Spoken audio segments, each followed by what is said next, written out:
बिस्मिल्लाह अस्सलाम अला रसूलिल्लाह सल्लल्लाहु अलैहि वसल्लम। आज जो टॉपिक है हमारा 8th की साइंस के अंदर वो है लैक ऑफ नेचुरल रिसोर्सेज और कंजर्वेशन ऑफ रिसोर्सेज। तो पहले तो हमें पता होना चाहिए कि ये जो नेचुरल रिसोर्स है इसको हम कैसे डिफ़ाइन करेंगे कि नेचुरल रिसोर्स क्या होता है। तो हमारी जो ज़मीन है इसके इर्द गिर्द जितनी इन्वायरमेंट है, इन्वायरमेंट किसे कहते हैं, जिसके अंदर हम कहते हैं कि बायोटिक और एबायोटिक यानी कि हम लिविंग और नॉन लिविंग थिंग का जो इंटरेक्शन है इससे जो चीज़ बनती है इन्वायरमेंट कहलाती है। अब क्या कि हमारे इर्द गिर्द जितनी भी लिविंग और नॉन लिविंग थिंग्स हैं उसके अंदर हम कह सकते हैं कि जो इन्वायरमेंट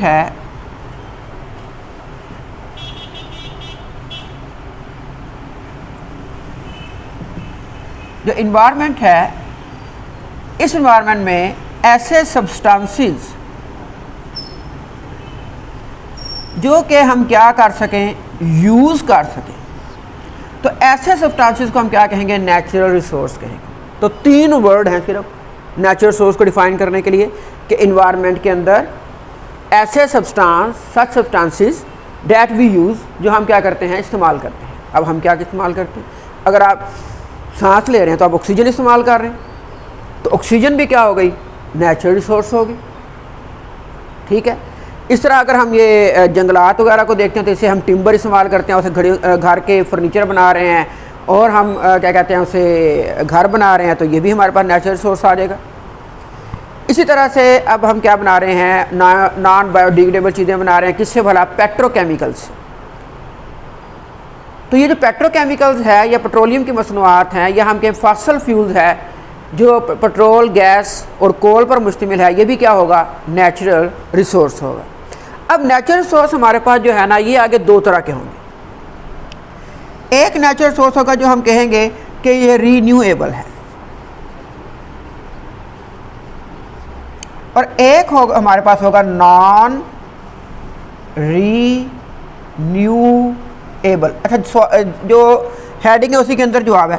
री दोबारा, न्यू बन जाए, नया बन जाए, एबल काबल, तो जिसके अंदर हम क्या कहेंगे कि जो दोबारा जो है ना हम बना सकें या खुद ब खुद बन जाए।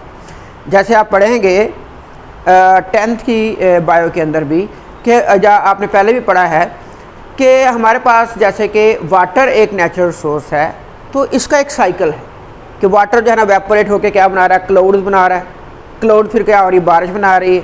ठीक है। इस तरह ये क्या हो रहा है, ये रिन्यू होता जा रहा है, फिर बारिश हो रही, फिर पानी बन रहा है, तो वो अपनी सिर्फ स्टेट्स क्या कर रहा है, चेंज कर रहा है। तो वाटर जो है वो क्या हो गया, वो हमारे पास आ जाएगा कि ये क्या है, ये रिन्यूएबल है। इसी तरह से आप लोगों के पास हमारे पास क्या है, ये लोहा है, अब हमने उससे गर्डर बना लिए, ठीक है, सरिये बना लिए, अपनी कोई चीज़ बना ली, दोबारा फिर हम इसको क्या करते हैं, पिघला के फिर दोबारा बना लेते हैं चीज़ें। तो ये इसका मतलब है ये ख़त्म नहीं हो रहा, ये क्या है, ये रीन्यूएबल है, इसको दोबारा बनाया जा सकता है। नॉन रीन्यूएबल वो सोर्सेज होंगे जिसे हम दोबारा नहीं बना सकते। मिसाल के तौर पे आपने गाड़ी के अंदर पेट्रोल डलवाया, वो जल गया, अब वो कहाँ गया, वो तो फ़िज़ा में चला गया। अब उसे दोबारा जो है मिला के दोबारा पेट्रोल नहीं बना सकते। कोयला आप लेते हैं, कोयला आपने जला दिया, राख बन गई, अब दोबारा कोयला उससे नहीं बनेगा। लेकिन ये दोबारा कैसे बनेगा, क्योंकि कोयला और पेट्रोल बनने के लिए डिकम्पोजिशन चाहिए, और डिकम्पोजिशन का जो अरसा है ना वो है 500 मिलियन ईयर्स। तो उसके लिए दोबारा फिर ज़मीन बनानी पड़ेगी, तो जल्दी ये रिन्यू नहीं होते। इनको रिन्यू होने के लिए तकरीबन 500 मिलियन ईयर्स चाहिए। उस डिकम्पोजिशन के बाद फिर ये जो प्लांट होंगे ये अगर ज़मीन में दफन हो जाएंगे तो ये कोयला बन जाएंगे, जो जानदार होंगे वो पेट्रोल बन जाएंगे।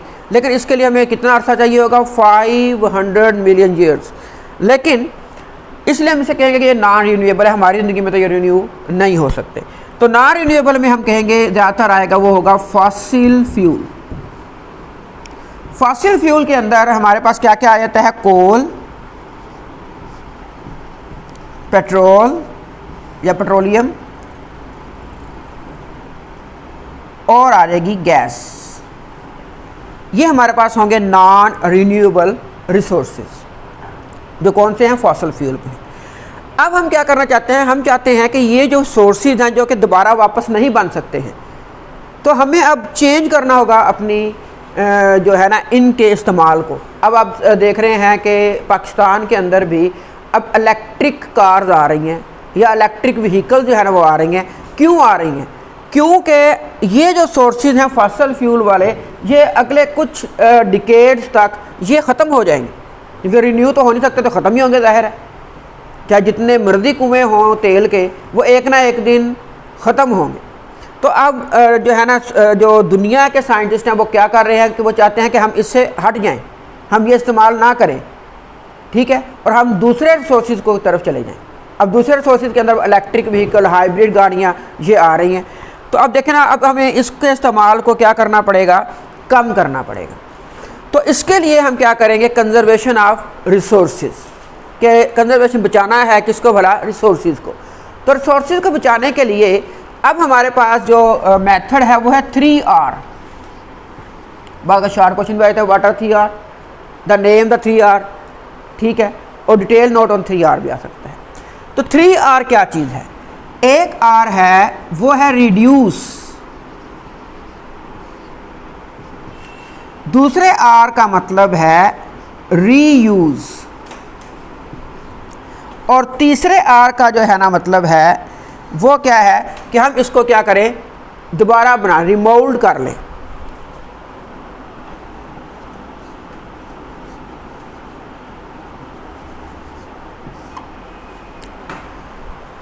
रिड्यूस, रीयूज और रिमोल्ड कर लें।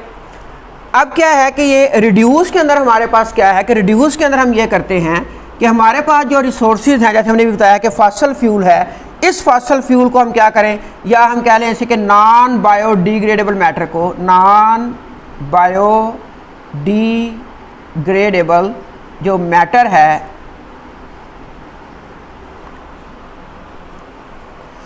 नॉन बायोडिग्रेडेबल मैटर कौन सा मैटर होगा? नॉन का मतलब होगा कि नॉट, बायोडिग्रेड, बायो का मतलब है कि बैक्टीरियल कोई चीज़ हो जिसके अंदर ज़िंदगी है, डिग्रेड का मतलब है डिकम्पोजिशन, यानी ऐसी चीज़ें जिसे हम बैक्टीरिया डिकम्पोज ना कर सके। जैसे आपके पास पॉलीथीन का शॉपर है, ठीक है, तो इस ये 1000 साल तक भी रहे मिट्टी के अंदर, ये ऐसे का ऐसे ही निकलेगा। प्लास्टिक की बोतल्स हैं, ये भी ऐसे ही निकलेंगी, ये डिकम्पोज नहीं होती हैं। तो आप इसे क्या करेंगे? इसके इस्तेमाल को कम कर देंगे, यानी कि नॉन बायोडिग्रेडेबल मैटर जो है उसके इस्तेमाल को हम क्या करेंगे? वो कम कर देंगे। इस तरह फॉसिल फ्यूल है तो फॉसिल फ्यूल के इस्तेमाल को कम करें। अब फॉसिल फ्यूल के इस्तेमाल को कम कैसे कर सकते हैं? मिसाल के तौर के इस तरह कर सकते हैं कि एक हमारे पास सिंडिकेट है, या हम कह लें कि जो है क्या कहते हैं उसे प्रिंसिपल्स हैं मुख्तलिफ जो है ना जो स्कूल्स के। अब उन सब के पास क्या है? गाड़ियाँ हैं। अब 5 अगर प्रिंसिपल जा रहे हैं तो वो 5 गाड़ियाँ लेके जा रहे हैं। अब क्या है कि वो बस का इस्तेमाल करेंगे तो ये क्या होगा? फॉसिल फ्यूल का जो यूज़ है ये क्या हो जाएगा? वो कम हो जाएगा, क्योंकि हर गाड़ी ने उतना पेट्रोल ही क्या करना है? इस्तेमाल करना है, जबकि बस के ऊपर उतने लोग कम पेट्रोल क्या करेंगे? वो इस्तेमाल करेंगे। इसी तरह दूसरा हमारे पास है रीयूज़। रीयूज़ का मतलब है दोबारा इस्तेमाल करना। जैसे कि आपके पास आते हैं ना ये कोक की बोतल्स आ गई, तो कोक की जो बोतल्स हैं इसको आप क्या कर रहे हैं? ये आप बाद में पानी भर के रख देते हैं फ्रिज के अंदर, तो ये आपने से क्या किया है? रीयूज़ किया है। तो नॉन बायोडिग्रेडेबल मैटर को हमने क्या करना है?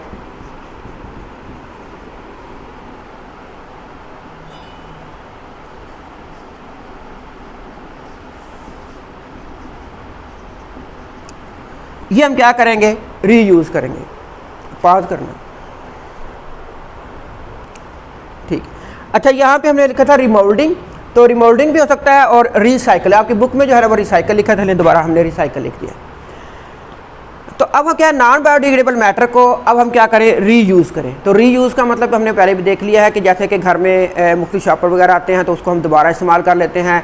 कोक की और स्प्राइट की बॉटल्स आती है, उसे पानी भर के फ्रिज में रख देते हैं। तो ये हम असल में क्या कर रहे हैं? रीयूज़ कर रहे हैं। तो मैटर को जो है ना, जो हमारे पास नॉन बायोडिग्रेडेबल मैटर है उसको हमने क्या करना है? रीयूज़ करना है। इससे भी हम क्या कर सकते हैं? इन रिसोर्सेज को जो है वो हम कंजर्व कर सकते हैं। रिसाइकल, रिसाइकल का मतलब ये है कि हमने उस चीज़ को दोबारा मोल्ड करके दोबारा नया बनाना है। अब आपने ये गली मोहल्लों के अंदर सुना होगा कि ये नायलॉन के जूते दे दें, प्लास्टिक की बोतल्स दे दें, और क्या कहते हैं उसे ये लोहा वगैरह और कॉपर वगैरह क्या करेंगे हमें दे दें, तो वो ख़रीदते फिरते हैं। तो वो क्यों ख़रीद रहे हैं? तो लोहा जो है वो जो आपके पास मुख्तलिफ़ चीज़ें बनी हुई होंगी वो ले जाएंगे रिफाइनरी के जो क्या कहते हैं फाउंड्री के अंदर, तो वहाँ पे वो पिघला के दोबारा लोहे से मुख्तलिफ़ चीज़ें बना देंगे। जो आपके ने आपसे बॉटल वगैरह ले रहा है वो रेडी वाला, तो वो उन बॉटल्स को फिर ले जाएगा और वहाँ से वो पिघलाने के बाद दोबारा उसे हो सकता है कुर्सी बना लें उस प्लास्टिक से, हो सकता है कि उसे खिलौने बना दें, ठीक है, टॉयज़ बन जाएँ। तो वो उसे क्या कर रहा है? रिसाइकल कर रहा है, ठीक है। इस तरह कॉपर वाला दोबारा कॉपर की वायर बना देगा, ठीक है। तो ये हमारे पास क्या कहलाएगा? रिसाइकल कराएगा। रिसाइकल के अंदर हम क्या करेंगे? रीमोल्ड करेंगे। रीमोल्ड हम करेंगे किस चीज़ को भरा? उसके अंदर प्लास्टिक्स आ सकते हैं, उसके बाद इसके अंदर आयरन आ सकता है और कॉपर आ सकता है। तो इनको हम क्या करेंगे? दोबारा पिघला के नई शेप में क्या करेंगे? ले आएंगे। तो इसको हम क्या कहेंगे? रिमोल्डिंग भी कह सकते हैं और रिसाइकलिंग भी कह सकते हैं। तो 3R में क्या आएगा? रिड्यूस, रीयूज़ दोबारा इस्तेमाल करना, और रिसाइकलिंग। दोबारा फिर देखें एक दफ़ा। नेचुरल रिसोर्स में 3 वर्ड्स के अंदर डेफिनेशन है कि एनवायरनमेंट के अंदर सच सब्सटेंसेस विच वी यूज़, उसे हम क्या कहेंगे? Natural sources. अब इसकी कमी हो रही है, ठीक है। तो ये नेचुरल सोर्स हमारे पास 2 तरह के होंगे, एक रीन्यूएबल, एक नॉन रीन्यूएबल। नॉन रीन्यूएबल में हमारे पास क्या आएगा? Fossil fuel. फॉसिल फ्यूल कौन से हैं? कोल है, पेट्रोलियम और गैस है। इनको बचाने के लिए हमने 3 मेथड्स हैं, वो हमारे मेथड क्या कहलाते हैं? 3R। 3R में एक है रिड्यूस, रीयूज़ और रिसाइकल। रिड्यूस का मतलब क्या है कि नॉन बायोडिग्रेडेबल मैटर है। नॉन बायोडिग्रेडेबल मैटर का मतलब क्या है? जो हम कहते हैं डिकम्पोज नहीं हो सकता, किसके जरिए? बैक्टीरिया के जरिए। उसको हम क्या करें? उसका इस्तेमाल कम कर दें। रिड्यूस का मतलब क्या होता है? कम करना। रीयूज़ का मतलब ये ऐसे मैटर को हम क्या करें? दोबारा इस्तेमाल करें, जैसे अभी मैंने आपको बॉटल्स की मिसाल दी। रिसाइकल का मतलब ये है कि आप उसे पिघला कर दोबारा नई चीज़ क्या करें? वो बना दें। तो ये था आज का लेक्चर, इसे बुक से लाजमी रीड करिएगा।